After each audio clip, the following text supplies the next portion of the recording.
তোমরা যারা ক্যালকাটা ইউনিভার্সিটির আন্ডারে 5th সেমিস্টারের ছাত্রছাত্রী আছো এবং তোমাদের রাষ্ট্রবিজ্ঞান সাবজেক্টটা মাইনর সাবজেক্ট হিসাবে আছে, তোমাদের জন্য আজকের ক্লাসটা খুবই গুরুত্বপূর্ণ। আজকের ক্লাসে তোমাদের 5th সেমিস্টার রাষ্ট্রবিজ্ঞান মাইনরের দ্বিতীয় যে পেপার অর্থাৎ MN4 পেপারটির নাম হচ্ছে ইন্ডিয়ান পলিটিক্যাল থট 1। এই পেপারের 100% কমনযোগ্য লাস্ট মিনিট সাজেশন নিয়ে আলোচনা করব। তবে কেবলমাত্র সাজেশন নয়, আজকের ক্লাসে তোমাদের মক টেস্টের প্রশ্নপত্র নিয়েও আলোচনা করব।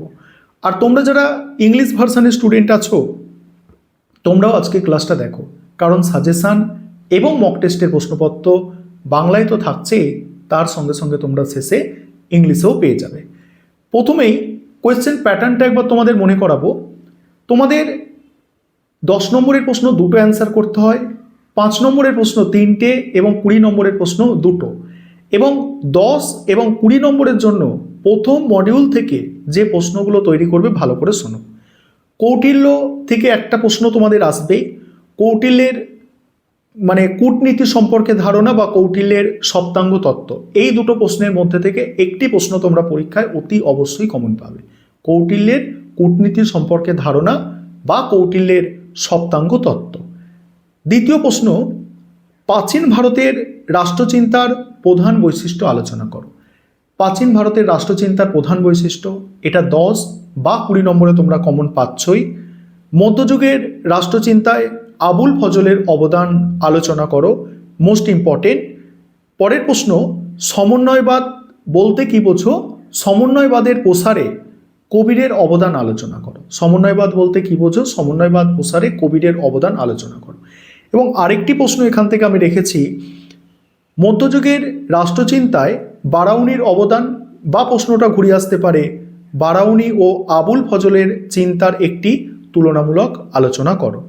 এবং এখানে আমি 5-6টা প্রশ্ন তোমাদের বললাম, যাদের এখানে এই 5-6টা প্রশ্নের মধ্যে থেকেও মনে হচ্ছে যে অনেক প্রশ্ন হয়ে যাচ্ছে, তোমাদের জন্য মক টেস্টের প্রশ্নপত্র আছে, অর্থাৎ এই সাজেশনের মধ্যে থেকে বাছাই করে মক টেস্টের প্রশ্নপত্র তৈরি করা হয়েছে, যেখানে প্রশ্নের সংখ্যা একদম লিমিটেড, কোয়েশ্চেন পেপারের মতোই পাবে। অর্থাৎ কোয়েশ্চেন পেপারে যতগুলো কোয়েশ্চেন থাকে মক টেস্টের প্রশ্নপত্রে, অর্থাৎ স্যাম্পল কোয়েশ্চেন পেপার যে আমাদের তৈরি করা হয়েছে সেখানেই লিমিটেড ওই কটা প্রশ্নই থাকবে।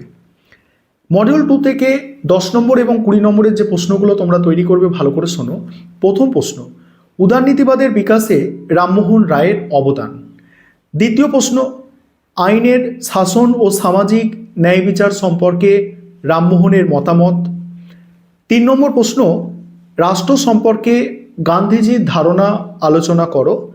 4 নম্বর প্রশ্ন, গান্ধীজির সত্যাগ্রহ সম্পর্কে ধারণা আলোচনা করো। 5 নম্বর প্রশ্ন, জাতীয়তাবাদ সম্পর্কে রবীন্দ্রনাথ ঠাকুরের দৃষ্টিভঙ্গি, বা প্রশ্নটা ঘুরিয়ে আসতে পারে রবীন্দ্রনাথের জাতীয়তাবাদ বনাম আন্তর্জাতিকতাবাদের ধারণাটি ব্যাখ্যা করো। পরের প্রশ্ন, বঙ্কিমচন্দ্র চট্টোপাধ্যায়ের জাতীয়তাবাদের ধারণার ওপর টিকা লেখো। কি বললাম? বঙ্কিমচন্দ্র চট্টোপাধ্যায়ের জাতীয়তাবাদের ধারণার উপর টিকা। বঙ্কিমচন্দ্র চট্টোপাধ্যায়ের জাতীয়তাবাদের ধারণার উপর টিকা। এই হচ্ছে তোমাদের বড় প্রশ্নের সাজেশন। এবং 5 নম্বরের জন্য যে প্রশ্নগুলো তৈরি করবে ভালো করে শোনো। প্রথম প্রশ্ন, কৌটিল্যের দণ্ডনীতি। দ্বিতীয় প্রশ্ন, এই কৌটিল্যের দণ্ডনীতি সাম দাম দ্বন্দ্ব ভেদ এইগুলো লিখতে হবে। ওটা তোমাদের কিন্তু 10 নম্বর বা 20 নম্বরেও আসতে পারে, ওই দণ্ডনীতিটা মনে রাখবে। পরের প্রশ্ন, মধ্যযুগের রাষ্ট্রচিন্তার রাজতন্ত্রের বৈধতার উপর একটি টিকা লেখো। 3 নম্বর প্রশ্ন, সামাজিক সংস্কারক হিসাবে রামমোহন রায়ের ভূমিকা। 4 নম্বর প্রশ্ন, স্বরাজ সম্পর্কে গান্ধীজির ধারণা। 5 নম্বর প্রশ্ন, বিবেকানন্দের জাতীয়তাবাদের ভাবনার উপর টিকা। এখানে 5 নম্বরের প্রশ্ন খুব লিমিটেড প্রশ্ন বললাম, ওখানে আগে আমি 10 নম্বর এবং 20 নম্বরের জন্য যে প্রশ্নগুলো বলেছি তার মধ্যে থেকেও 5 নম্বরের প্রশ্ন আসতে পারে, তাই এখানে কম করে প্রশ্ন বললাম। এবার তোমরা যারা ইংলিশ ভার্সনের স্টুডেন্ট আছো তোমরা সাজেশনটা দেখে নাও এবং তোমরা প্রত্যেকে মক টেস্টের প্রশ্নপত্রটা দেখে নাও। এবারে তোমরা মক টেস্টের প্রশ্নপত্রটা দেখো। প্রথমে বাংলায় দেখে নাও। 5 নম্বরের প্রশ্ন, কৌটিল্যের দণ্ডনীতি আছে, তারপরে আছে মধ্যযুগের রাষ্ট্রচিন্তায় রাজতন্ত্রের বৈধতা, সমাজ সংস্কারক হিসাবে রামমোহন রায়, গান্ধীজির স্বরাজ ভাবনা, স্বামী বিবেকানন্দের জাতীয়তাবাদ।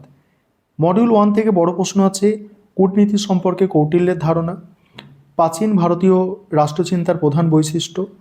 এখানে 10 নম্বরের আছে মধ্যযুগের রাষ্ট্রচিন্তায় আবুল ফজলের অবদান।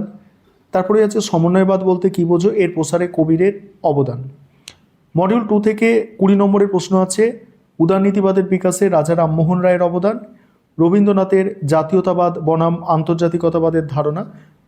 এবারে 10 নম্বরের আছে রাষ্ট্র সম্পর্কে গান্ধীজির ধারণা, আর আছে বঙ্কিমচন্দ্র চট্টোপাধ্যায় জাতীয়তাবাদের ধারণা।